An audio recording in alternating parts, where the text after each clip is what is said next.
Bonjour, bienvenue sur Mon Financier. Après une ouverture en timide hausse, bien le CAC accélère très nettement à la hausse. Un CAC qui bondit désormais de 2,6% à 4344 points. Alors la tendance est portée par les déclarations du président de la Banque Centrale Européenne, Mario Draghi, qui s'est dit prêt à tout pour faire remonter l'inflation au-delà donc du seuil des 0,4%, puisque je vous rappelle que l'objectif est de 2% et qu'on a une inflation de seulement 0,4%. Alors c'est bien une faiblesse qui inquiète énormément à la fois les marchés, les investisseurs et puis bien sûr la BCE. Mario Draghi qui a également insisté sur le fait justement que la Banque centrale était prête à étendre son programme de rachat d'actifs si l'inflation menaçait justement de rester trop faible pendant trop longtemps. Donc les marchés ont bien sûr trouvé un nouveau carburant à la hausse grâce à ces propos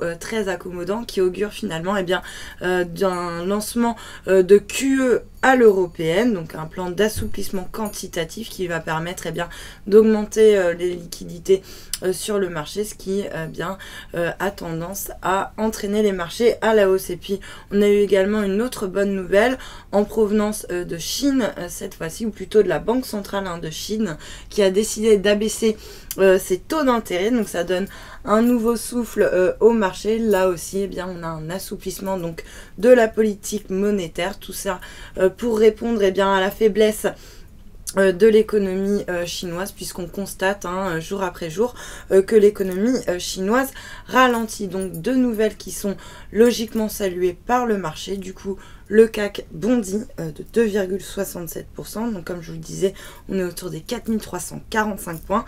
Ailleurs, même tendance assez euphorique, il faut bien le dire, avec Francfort qui bondit de 2,37%, ou encore Madrid et Milan qui s'adjugent plus de 3%. Et puis on a également l'Eurostoxx qui prend 2,8%. Du côté des valeurs maintenant, 100% des composantes sont dans le vert. ArcelorMittal fait la course en tête sur le CAC. Alors le numéro 1 mondial de l'acier est porté par la baisse surprise donc des taux d'intérêt de la Banque centrale chinoise, une décision finalement qui provoque un rebond des cours des matières premières et qui profite donc à l'ensemble des valeurs du secteur. On a également Saint-Gobain qui gagne 5,16%, suivi de Orange en hausse de 5%, Orange qui profite des spéculations autour d'un mouvement de consolidation dans le secteur des télécoms. On a également Numéricap qui est très bien orienté sur le SBF 120, alors que sa maison mère Altice a fait part d'un éventuel intérêt justement sur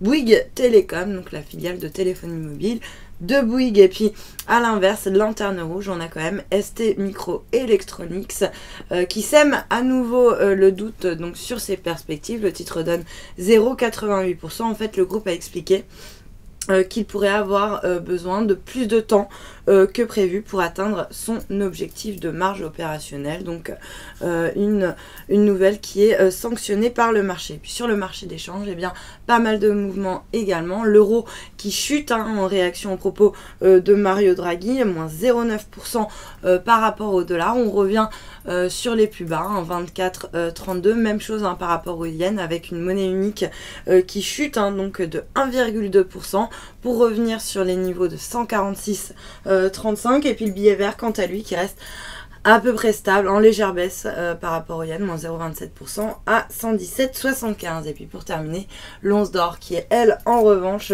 récupère du terrain puisqu'elle vient de s'installer confortablement au-dessus du seuil des 1200 points. Voilà pour ce point marché. Restez avec nous.